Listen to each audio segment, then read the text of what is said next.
I have an apology of absence received from Councillor Cotter, and Councillor Kieran and Councillor Donovan are joining us online. I'll now hand over to Bede and Peter to introduce what's going to take most of our time up until Christmas, or until next June. Atamaria, your Wishman councillors, thank you very much. So yes, the first annual plan workshop, I think it's probably a time to be quite optimistic and buoyant, really, because we've got a city that's had a pretty good year, both in terms of the metrics and the resident satisfaction surveys and the results presented in the last annual report. But we are now looking, of course, to the next annual plan. So I'll pass over to Peter to work us through the process, the timelines and so on. Hi everyone. Look, on the top and tail of this one, a little bit on what you're looking for out of this annual plan, and then at the end, after the finance and capital stuff, the next steps and process from here. Now, for those of you who've been here for a while, which is most of the table, purpose of the annual plan and how you'd like to consult. These slides might look familiar because you did them last annual plan, but we do need to check in again with the new council. Sorry, Mary, you look a bit alarmed. Is this an echo? Is this too much? It sounds a little booming to me, but anyway. Okay, so purpose of the annual plan, I just need to tease out a couple of issues. I'll be pretty brief with it. The clicker is here, so hopefully I can do this. Yes. Yeah, bear with. I know that most of you are familiar with this. The annual plan is due for final adoption in the middle of next year. It's a one-year horizon. It's not subject to audit. The key milestone is that we go into the Christmas break with a clear steer from you about what you want. So that way staff can build it and you are then ready to adopt it in February. It's unlikely at this stage, and this is just a personal view, I don't think the central government reforms are going to, most of them are not going to land in time to change the annual plan. It's possible that they do, but they would really need to get their skates on to make it happen, because we will be adopting, councils, local government, will generally be adopting their annual plans in February. So in order for legislation to land and be adopted in that time, it's getting a bit tight. There may be announcements. That's not the same as taking effect from. The LTP, on the other hand, is a more complex beast. We're due to commence work on that soon, but it's only adopted in the middle of 2027. 10 years worth of budget, 10 to 30 year planning horizon, revising the community outcomes, the infrastructure strategy, financial strategy. This is a whole different ballgame. And this will undoubtedly be affected by the reforms and the complexities around that. And Audit New Zealand has signalled that they will be auditing around those reforms as well, which adds yet further complexity. So by no means impossible. We've got a very experienced team. We know how to do annual plans. We know how to do LTPs. I know that you know as well. I'm just pointing out the difference between the annual plan that you have in front of you and the LTP that we will soon embark upon. Now that takes us to your options for the annual plan. And I think last time we talked about the three bears. As usual, there's the choice between light, medium and heavy. If your annual plan that you wish to embark upon now has very little or very light changes, nothing material, you do have the option of not even going to consultation. You can simply adopt it because there's no significant material change. That means it can be finalised quickly and there's, again, no audit requirement. If you do wish to consult because there are changes in there that are moderate in their impact, that is, you would like to move things around in the capital program, you want to deal with your carried over actions from the last plan, you, as you have in the past, are free to go out and consult on it with a consultation document, usually over about March. Then you receive submissions, hearings, and go into final adoption in June. The last one is a little bit more complex, and that is depending on how material your changes are, if they really start to trigger lots of amendments to the LTP and may have multi-year effects, or affect significant, sorry, the quote would be significant levels of service in significant activities. Now you're starting to look for advice from Audit New Zealand about whether you're actually doing a new LTP. So there's your spectrum from the very light to the medium to the heavy. We are looking for a steer from you today about which way you'd like to go. Last time we had this discussion, it was actually the steer was provided on the day. So perhaps it would be better to just put that on hold until you've had the rest of the presentation and the financial position and so forth, and we'll circle back to the end at the end. At which point I'm going to hand over to Paul, because we undertook at the F&P in August to provide you with a review of the capital program around deliverability, and Paul will take that from here. I'll be back to you towards the end.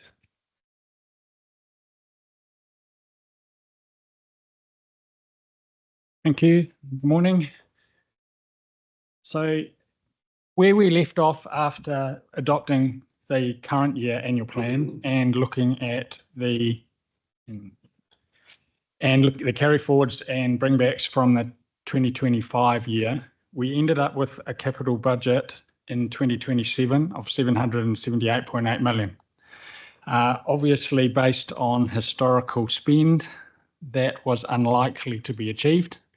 So what we've done and worked with the business units and through the various activities, had a look at what projects are in what phase, where they're at, are they currently in construction, have they even got a design? And so we've had a look at the program and looked at rephasing a number of projects.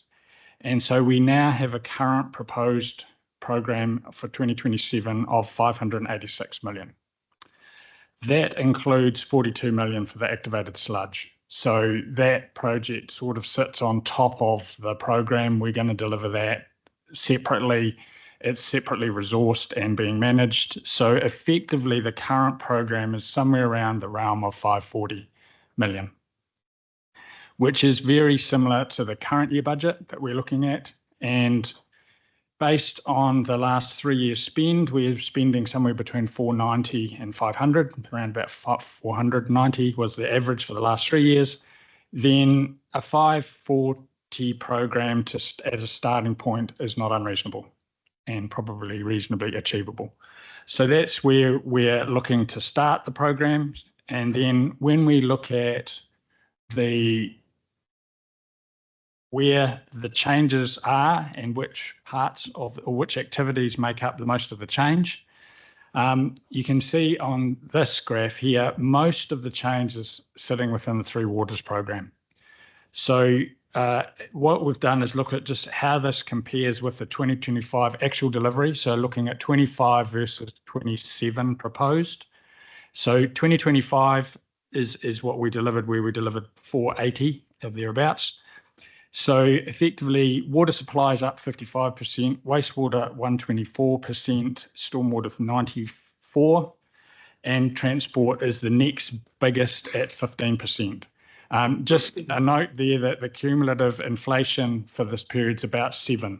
So 7% of that's effectively an effect of inflation. So there's still some significant increases in the space in the water space. So that was just really to set the scene on where we're at with the capital program. That's the starting point. In future workshops, we'll go through the detail by activity, look at any changes that have been made, and we'll work through with you on what we're looking to do with that program overall going forward. That's it. Yeah. So, I mean, if there's any questions at this point, happy to talk to them.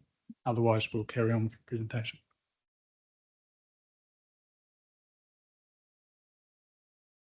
A couple of quick ones, and I think the next one's for Peter around engagement with us. But looking at, would we be able to see the rates impact for FY26 out instead of seeing the millions? In terms of the rates, would we be able to see the rates impact instead of seeing the millions within the changes on the graph? I think it's page 7 we're referring to. The slide back. Right. Oh. The other way. Oh, it's the other way, is it? Oh, okay. Oh, sorry. That's fine. Yep, coming. Yep, that's fine. And with the changes for FY 27-28. Is there a detailed list on the proposed? There will be. budgets? There will be, yes. And does that include capital and OPEX? Certainly from a capital point of view, yes. Okay. All the changes will be a line item as you've seen in the past. Okay, great, sweet. I'll go on for Peter later on. Thanks. Yeah, thank you. You said 42 million for activated sludge. My understanding is we're supposed to have let the contract on that project very soon, or if we have, Yes. they've done already. Can you sorry, help me understand what the reason is for the deferral of that quantum? It's not deferred. It's really just trying to line up the actual budget with when we will actually spend when we spend it. So effectively, the budget remains the same, the project remains the same. It's just working with the contractor once we've appointed a contractor and working out when the program and how the program will be delivered, and therefore trying to line up the budget with that program. So when you spend the money. Great answer. yeah, so when is is the contract being let at the moment? No. No. So how do we know until we let the contract what the expenditure will be? When? Well, we don't, and that's the same with all of the major capital projects, and why we have difficulty setting budgets before we ever have a contract in place. So we just have to make some assumptions based on what we know today, on what we think will happen, but that's why annual plans and LTPs, often the program moves around quite a bit, because as time goes by, we know more and we have more certainty. Sorry. Thank you, right. No, that's a great answer. Thank you, Tyrone, please. Makes no sense. There's still in 26. We haven't let the 27, contract. just Te Kaha stuff. Like there's still like a little bit of Yes. budget. In Yes, 26, this is 27, excluding Te Kaha. the completely. 586. Yes. Guys, Right. Yeah. and And show a bit of respect to the people that are presenting here, because I can't hear it that well, which is good. And it's important that we get the ground rules here on this. Otherwise, we'll end up asking half-assed questions all the way through the whole thing. So let's start off on the right foot. so we've just confirmed that the 586 is ex Te Kaha. Yes, there's no Te Kaha in these figures that we've presented I here. just have just a follow-up question, actually, if that's all right. Oh, not on Te Kaha, just on the activated sludge thing. So the contract, the company that we award the contract to or whatever, we don't know what it's going to be, but who it's going to be, but it's likely to be an organisation that that's currently doing stuff within Christchurch. And so we've currently, what am I trying to say here? Like, I'm just thinking that, like, if you put a $42 million worth of expenditure on an organisation that's already got a whole bunch of projects going on in Christchurch, how would we expect them to be able to ramp up so quickly in such a short time? Does that make sense? Is that a risk? Do you understand what I mean? Like, I'm just saying, basically, you're just chucking in a giant project at an organisation that, yeah. Yep, councillor, we won't be commenting on that until the contract's let, but it is part of our evaluation process.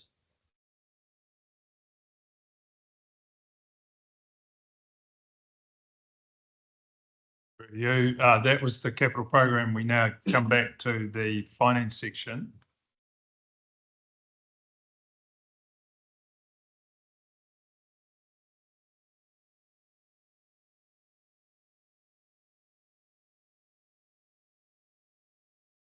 Morning. Good morning, councillors. For the new councillors, my name's Bruce Mower, Head of Finance, and I've got Mitchell Shaw with me as Principal Advisor for Finance. Into the clicker. So 3 or 4 months ago, we signed off the 26 annual plan, 6.6%, and we indicated at that time that the increases for the next few years were looking at 10.5% and over 9% for the next 2 years. That was public knowledge. That's been in the press and they're aware of that. So that's in the public arena. In the last couple of months, we've done a budget build with the finance team and heads of service, and it's resulted in some slight changes. We've got a reduction of 0.4%, largely from insurance savings built into this budget. There was also an under delivery of capital last year, which has resulted in some interest and debt repayment savings. You'll see that on the second line there, and the third line currently forecasting conservatively that there will be a slight under delivery in the current year. So the current budget build at this point is 9.2%. That doesn't include the capital delivery that Paul's been talking about. That's shown on the bottom line there as a potential 0.7% reduction and a further 0.9% in the following year if you approve that level of capital spend.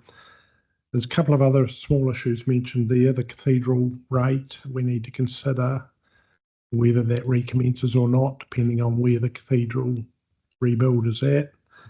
And also the issue of potentially a balanced budget or an unbalanced budget in the 27-28 year, based on our latest numbers that we may wish to address or may need to address.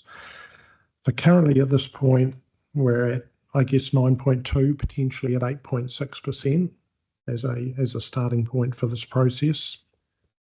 We flip over to the next slide. The next slide just gives you a breakdown, and I've used the 9.2%. If we use 8.6, it would simply reduce the capital program line, second line there. This gives you a breakdown of what's driving the rates increase for the next 3 years, and you'll see that there's the standard things like inflation and the capital program. Obviously, rating for renewals is a significant component as we try to address that balanced budget issue.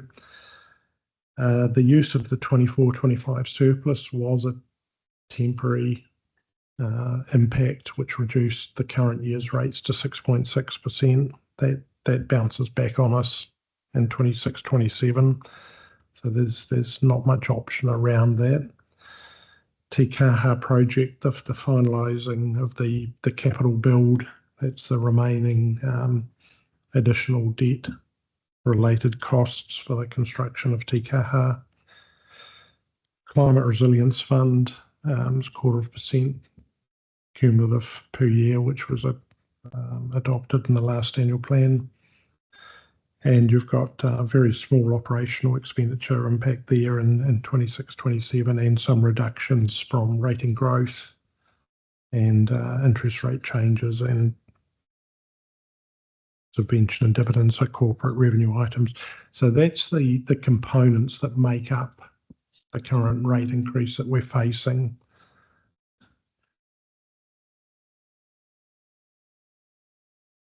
Next slide, really all we're indicating there is the split of the rates is,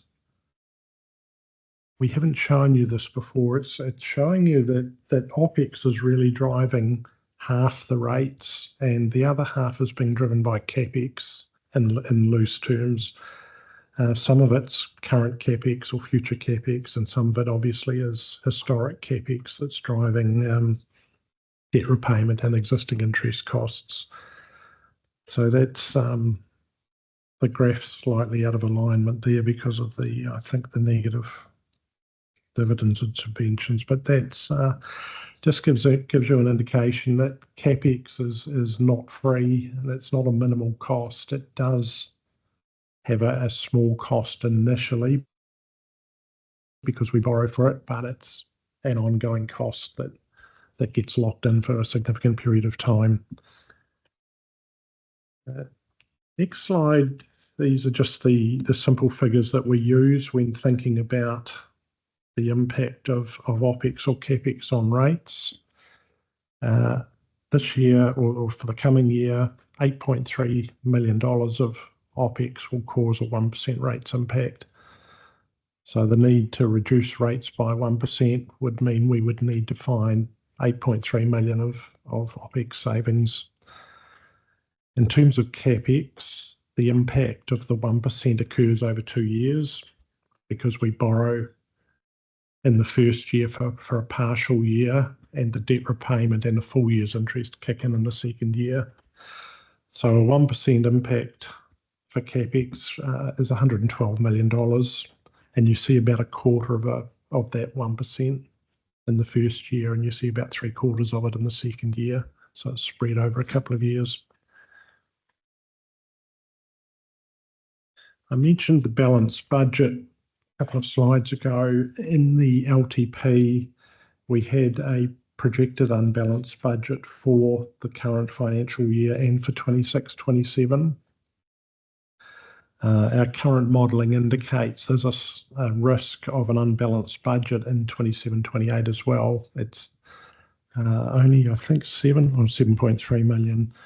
So that is not insurmountable, but potentially would cause a small rates increase to address that. But just to make sure you're aware of that. The balanced budget's one of the Crown's financial prudence benchmarks.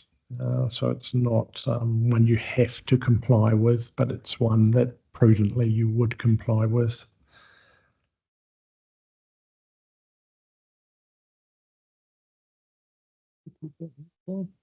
Yep. So this graph here shows the average rate, so the total rates of the council divided by the number of SURPs over time compared to median household income. So you can see back in 2008, the council's average rates was around 2% of median household income. And over the last few years, that has been increasing to where we're currently at, which is around 4%. Over the next decade for the LTP period, that's expected to increase to around 5% of median household income. And a lot of that increase has been driven by the ongoing increases in our rating for renewals time. Thanks, Mitch. And in terms of rates capping, we don't know a lot about rates capping. It's been announced. There's a further announcement due before Christmas, and potentially some consultation through early next year, and possibly some form of bill by mid-year. Our feeling is it's unlikely to kick in for the 26-27 year. It's more likely to kick in for the LTP, but I guess there's no guarantees around that, and it's unclear what it would relate to, whether it would be just core service, non-core services, or whether it would be total council, whether water would be impacted. So it's a wee bit of a wait and see at this stage. The impact could be material. We've given an example there of a 5% rates cap would require a significant, potentially OPEX budget reduction over time to comply, because we've got some reasonably high rates increases in the next couple of years. I think this is probably our final slide, just a mention of rates revaluations. So the last revaluation of the city was in August 22, and it applied for the 23-24 year onwards. They apply for 3 years, and then there's every 3 years there's a rates revaluation. So they're being done at the moment by quotable value, and they will be dated August 20. So they'll be as at August 25. They will be released to the public in January, with a period available for people to object to them through March, and they will apply for rating purposes from 1 July next year, so for the 26-27 year. Some of you will recall the impact the last revaluation had. There was a material impact on some residential areas, and there was a move from commercial and industrial towards residential, which we addressed by increasing the business differential. This year, the indication is it might be a slight move back to business from residential, but we haven't got the information or any detailed information from quotable value at this stage to do any modelling on that. But so just to be aware that the revaluations potentially will cause some change between different residential areas and the different sectors. So that's, I guess, just an added complication to the rates increase. Back to you, Peter. We're happy for questions. We've got 3 questions that might be pertinent to what you've just talked about. Tyrone, Tyler and Vic, please. Thank you. Sorry, I just want a bit of clarity. Just on the rates increases, like the 9.22, you've got like 1% for Te Kaha in there, right? So on budget is like $18 million according to the, or whatever it was from the last annual plan. And so 1%, in my understanding, is like $100 million worth of spend. So where's that coming from? Because I mean, as far as I'm aware, Te Kaha opens next April. Yes, because it's CapEx, it's that 2-year issue. So most of that 1% comes from the money we're spending this year. Right. So that represents about $100 million worth of spend. Yeah. Is that roughly right?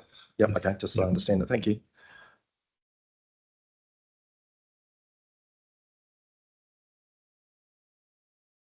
G'day guys, I've just got a couple of questions. The first one is around subvention receipts, particularly referring to the corporate items part. Historically, I think in my very first year in 2022, they said it's a one-off, and then it became a year-by-year thing. In what context is the subvention receipts forecasted at? Is that for debt repayment or rates offset? It's directly for rates offset. It's okay. Yep. Okay. How much have we got in? There's 7.5 million in each of the first 3 years. And is that usually best practice with the way that the accounting works?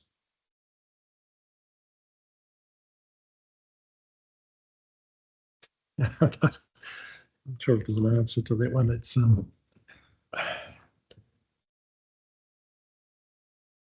thank you. Through you, Your Worship. I think, and Councillor, that's a good question. I think in many respects you can think of subvention receipts really as a supplementary dividend, because it comes effectively as a outcome, and I won't go through the minutiae of the tax arrangements, but it comes as an outcome around what happens within the tax, which is effectively a tax on the profit. So in some respects, I think you can think of it as being a bit like a supplementary dividend. Okay. And so the dividend is then used to offset rates, and that's really the kind of, in broad order, the philosophy. Okay. By way of council, correct? By way of the organisation or by way of the council in terms of the way that we use that subvention? In terms of past practice, cool. We have had special dividends from CCHL in the past, and we have made decisions to apply those to debt reduction. Yeah.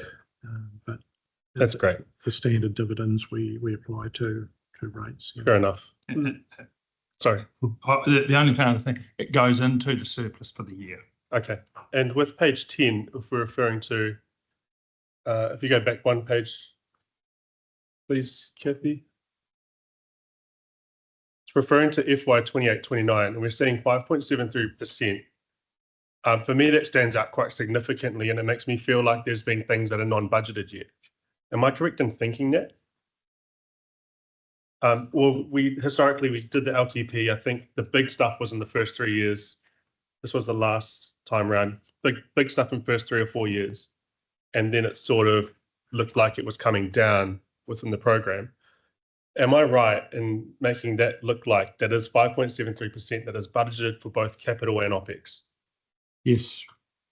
Those numbers flow from the LTP, and each annual plan we do update all years based on the information we have. So our graphs, LTP graphs, do show the rate increases declining over time. Yeah.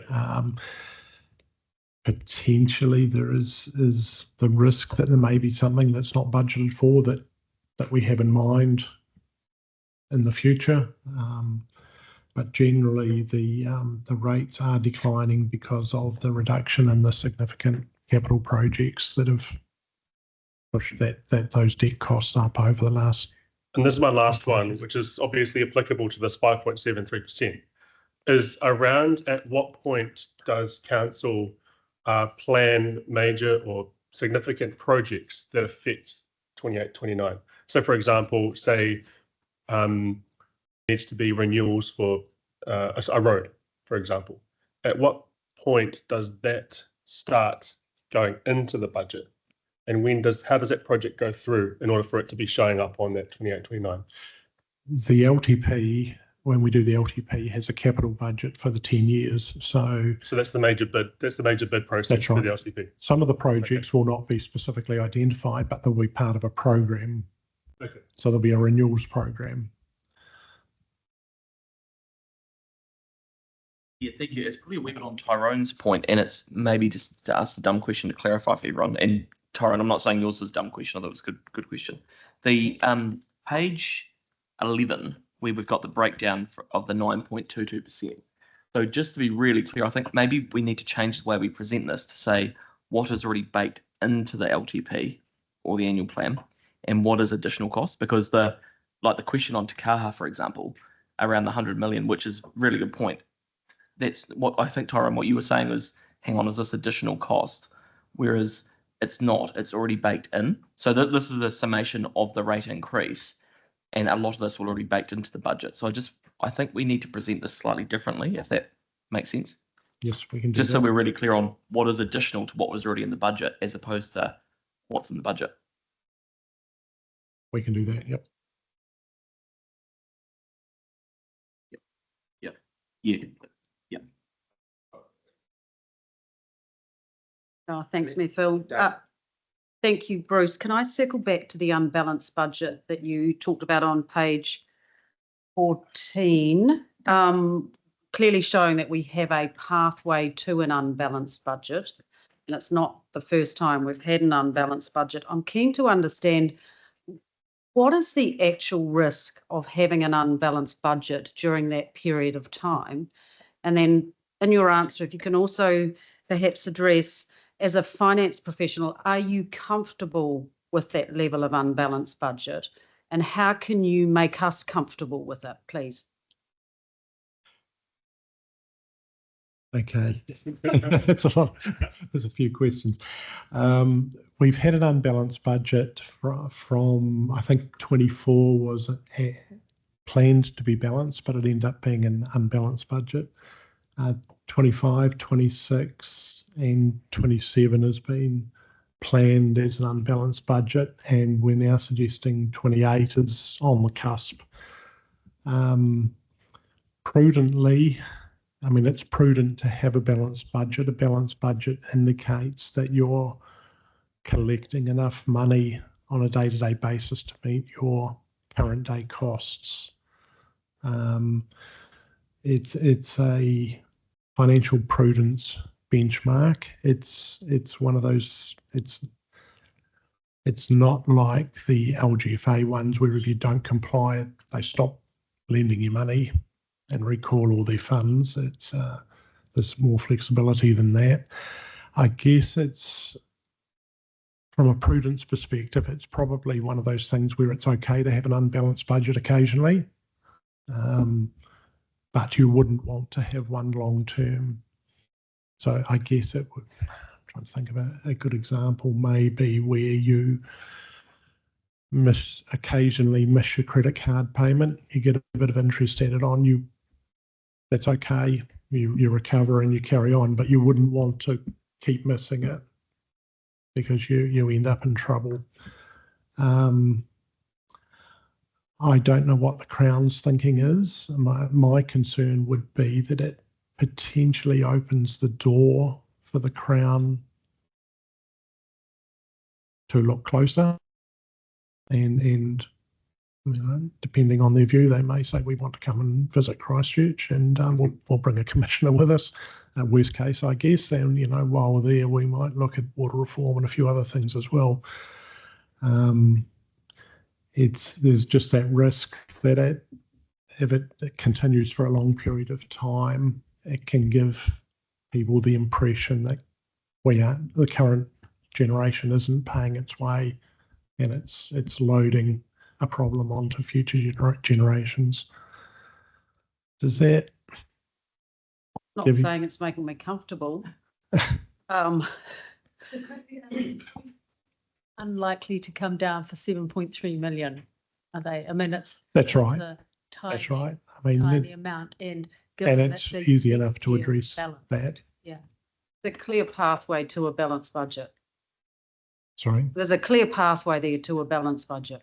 Yeah, and our increase in rating for renewals, our program of increasing rating for renewals effectively addresses that issue over time. Now we've set ourselves a time frame of getting there by 2032, and you'll see in the outer year lines that I guess it's beige coloured line that's significantly above the 100%. Is it 100% minimum for a balanced budget? So it's a shorter term issue as long as we keep on the path to addressing our rating for renewals.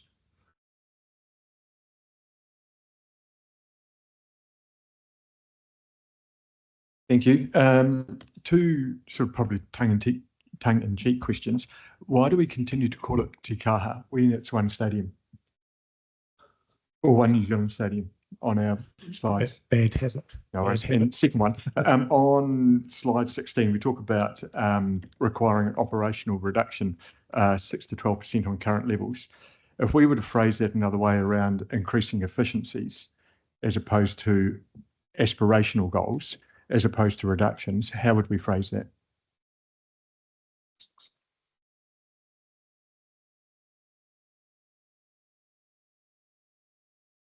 Yeah, it's the rates capping one. One before. No, one before. Yeah. When they're around, instead of looking at the glass half empty, trying to be glass half full, talking about reductions, what about efficiencies within council? I mean, there's a number of ways that can be addressed, whether it's operational expenditure reduction, whether it's an increase in fees and charges or other operational revenue, reduction in debt requirements through a reduced capital program. Could it be in and around various teams, workload reviews, those sorts of things? Yes, there could be many ways to review levels of service or reduce costs. Yeah.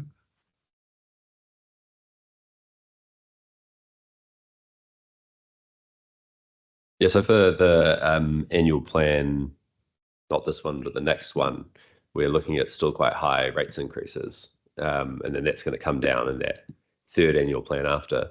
The rates caps, if introduced, it's going to, of course, have a big effect on our ability to actually have a sustainable, like a balanced budget in future years.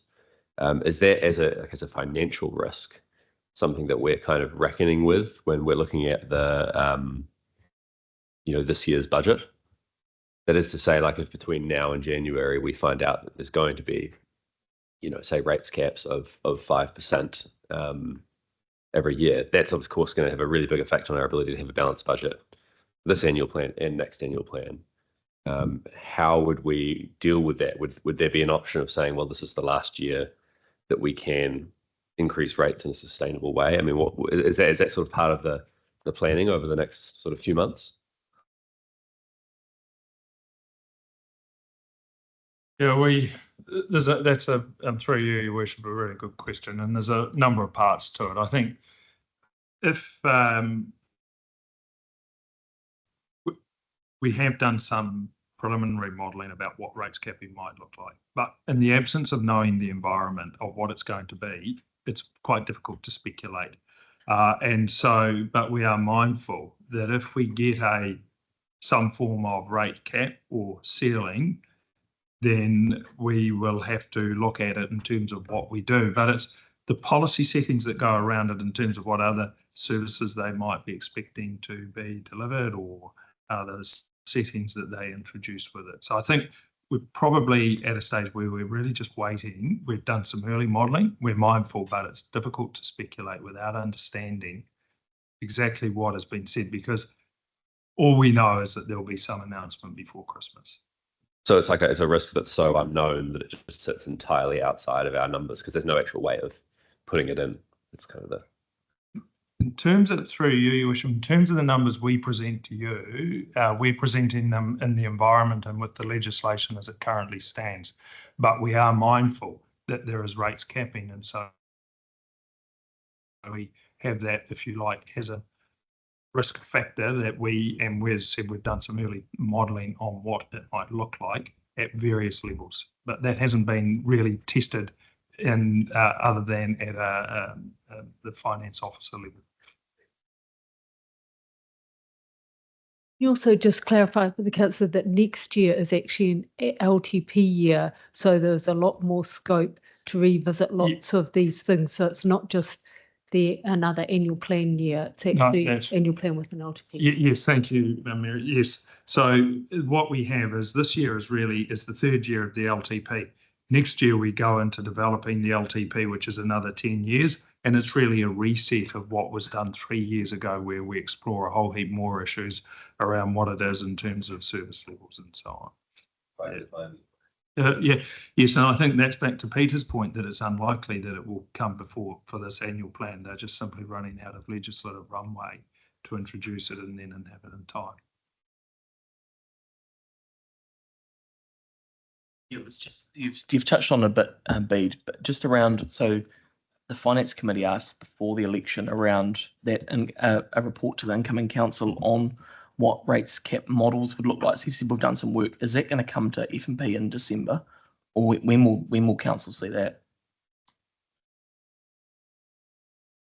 In order to bring through Your Worship, yes, we do intend to bring it, but we'd probably want to have some idea of what the direction of the government is, and then shape that into it. Admittedly, it won't be legislative, but we'd want some sort of policy setting, unless the committee just asked us to bring a range of scenarios.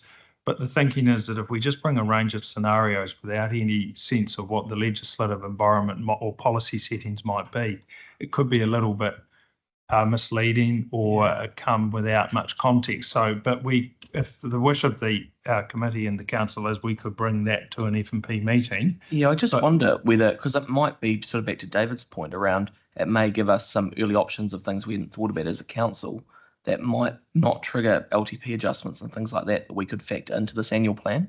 Yes, so it just begins that conversation, because I think Nathaniel's right in the sense that, if it is going to come in on 1 July 27, or if they decide to bring it in on 1 July 26, if they were going to go quick or there was urgency or something like that, we probably just need to be thinking as a council, begin to understand what that looks like.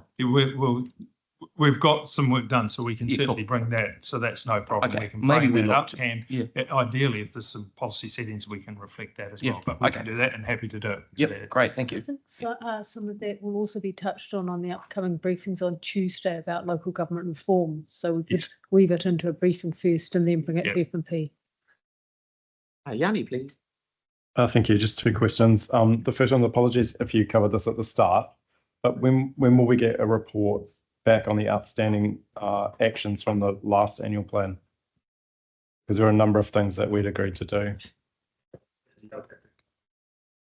That's okay. Do you want me to just ask the other question then before you? I can answer your first question now. It's coming up in the next slide on the next steps, and there's a session there where we're coming back to you with the outstanding actions as part of what we call a free range session for councillors to bring you back what hasn't been resolved yet. So rather than go into detail, can we just circle back to that slide when we get there? Yeah, okay. And then the other question was, in terms of the rates revaluations, is there any proposal that we'll get any briefing on that?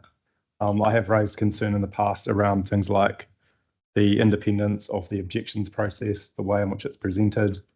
I've raised concern at some of the valuations where there were houses that had additional bedrooms and bathrooms added without any sort of understanding why.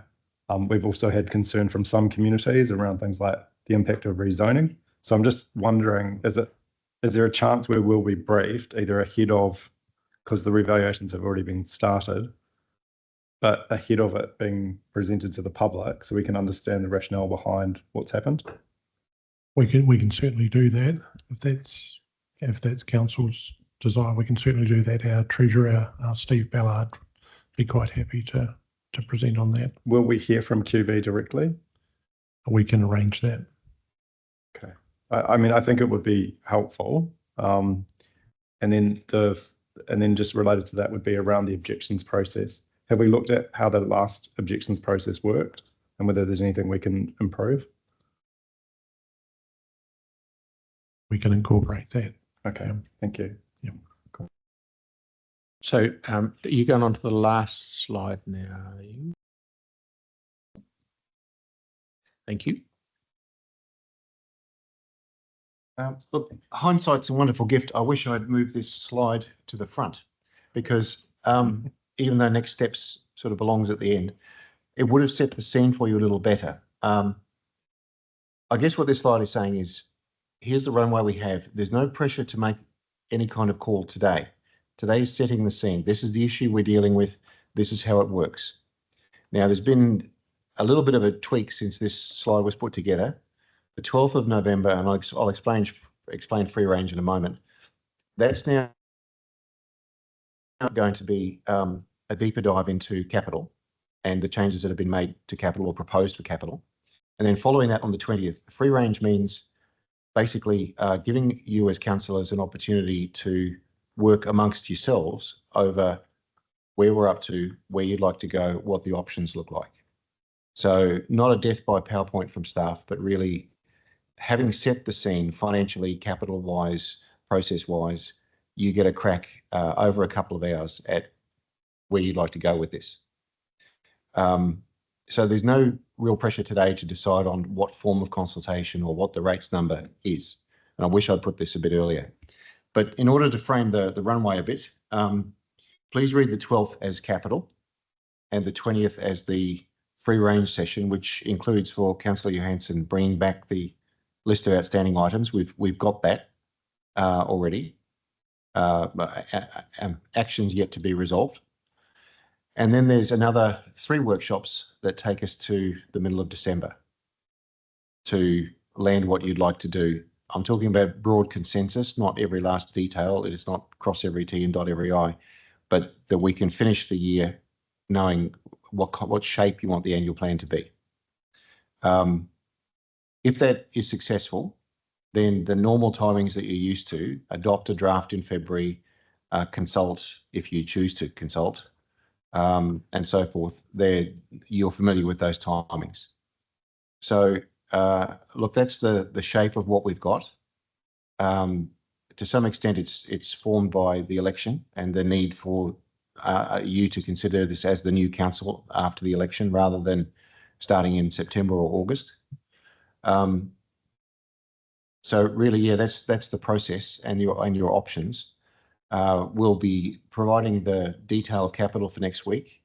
And as I said, the free range session is fairly light on from staff's point of view and fairly heavy in terms of your opportunities to discuss, debate and consider options. Yeah, thanks, Pete. I was just wondering, off Yanni's point and David's, with the new council coming in, I mean, is there a chance to have a look at the external work in the next financial year that may have been, like is in the work program? And I mean, like consultants, like additional piece of work we've done, and kind of go as a council, do we agree that these are all the work programs we need to carry on with, or actually should the resource be refocused into different areas? Like, is that something at some stage we can have a look at? Because if we get that buy-in early, that we've all agreed that actually this is, majority have agreed that this is kind of the way forward for the next financial year, it might stop a heap of relitigation next year, sort of in hypothetically finance and performance committee meetings. I think it's kind of more a finance question in terms of.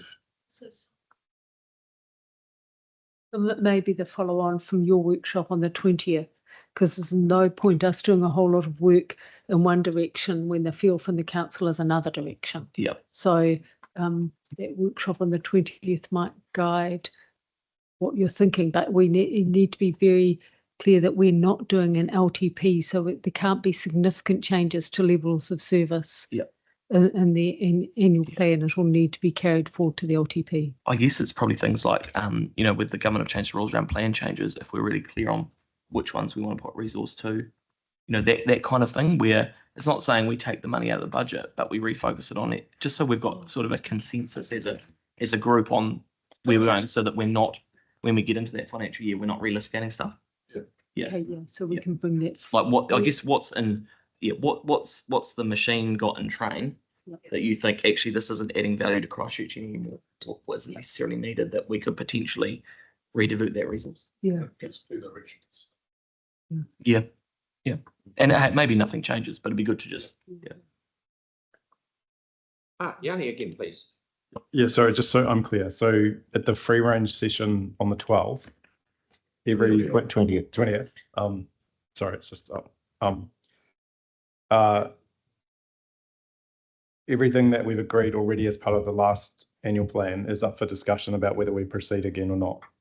Or will we be getting, like, for example, where we've asked for reports back, will those reports come to that meeting so we can be informed in terms of what we want to do?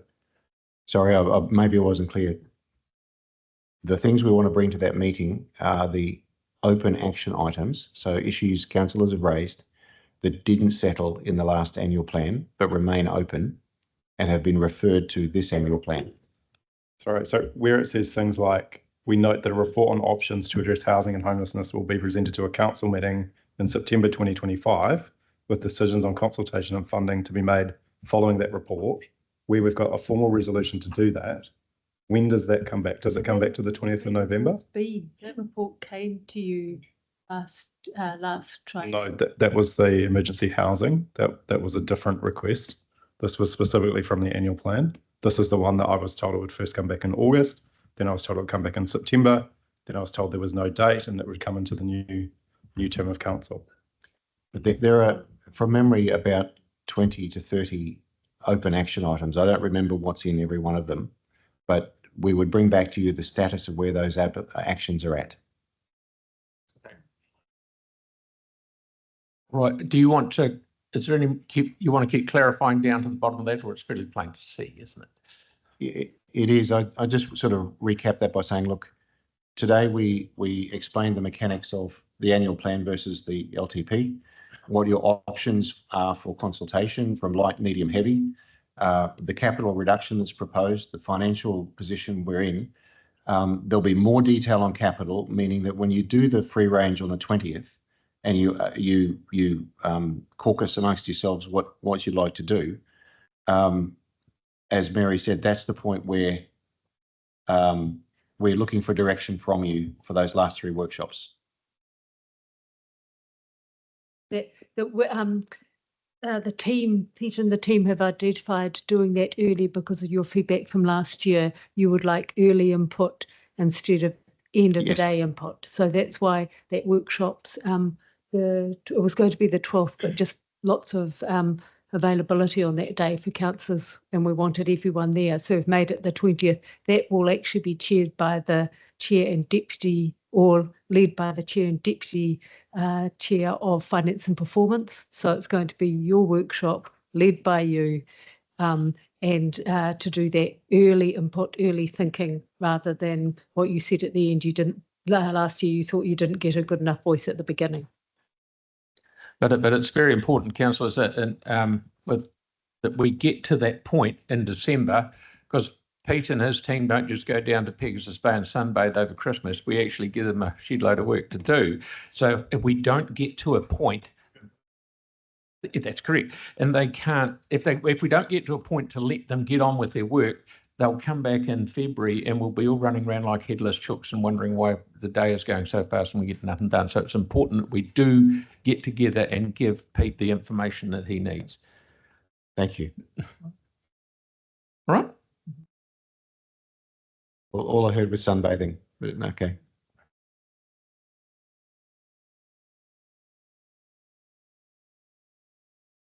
Okay, and so you guys done. So did you want advice from us on that low, medium, or high now? I think that at the end of the 20th, Roger, when you have hopefully some consensus about where it's going. But the low one, Andre, yeah.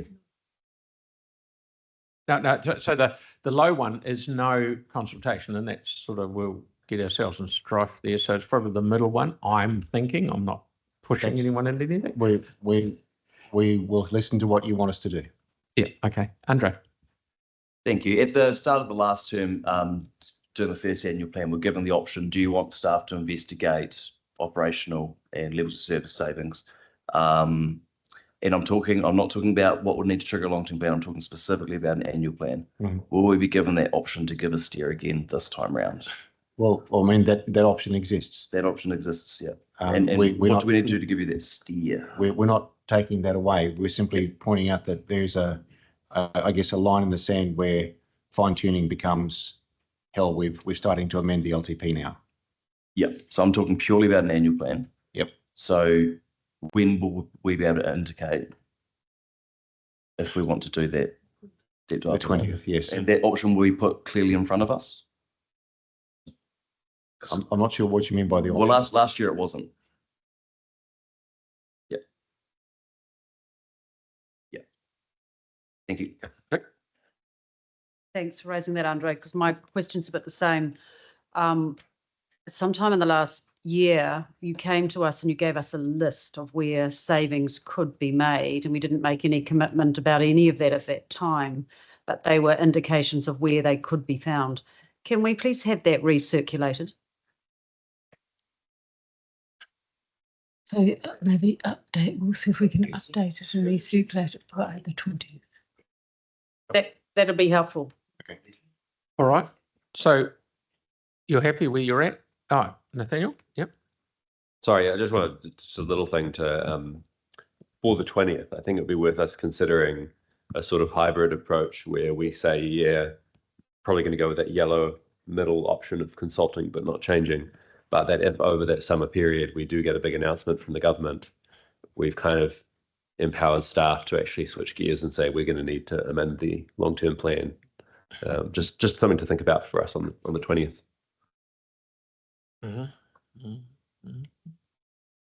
I think, as Pete said, that the government's runway's running out to do anything that's going to massively change by the time we adopt our annual plan. Well, that's just the best estimate. The best guess that we can do. Who knows? Hi. If a decision was made in the new year by the government, we could not produce a markedly different LTP in time for 1 July and consultation on it, because the LTP is more than just doing some budget changes. An LTP is a financial plan, a strategic plan, major consultation. So that's why I'm expecting the government to make a major change, because they will know the impact on things. I'd just like to quickly revisit that slide that shows the difference between the resourcing of a 1-year annual plan, which is just 1 year's worth of numbers, versus an LTP, which is revisiting the infrastructure and financial strategies, 10 years worth of budget, a renewed capital program over a decade to 30 years. It is literally an order of magnitude of difference in terms of effort. And it is also ordered to an eye-watering level of detail, so it has to be right as well as fast. So I guess I'm reinforcing Mary's observations about what can actually be done. I'm sorry, the red option is almost not even really an option. It's just, it would be like a... Well, just to draw a finer point on that, because we do have a little bit of time, it's not saying that you can't touch anything. It simply says you can amend slices of things. You can amend a piece of this. You can amend that proposal, that initiative. But if you wanted to lower significant levels of service across the board, you're now into amending the LTP in a major material way. Okay, thank you. And Aaron, online, please. Yeah, so given that one of the biggest conversations about rates with all communities in the last few months has been rates capping, why would we in the consultation not ask the question of the public around rates capping, just so then we have a feel for where they're at?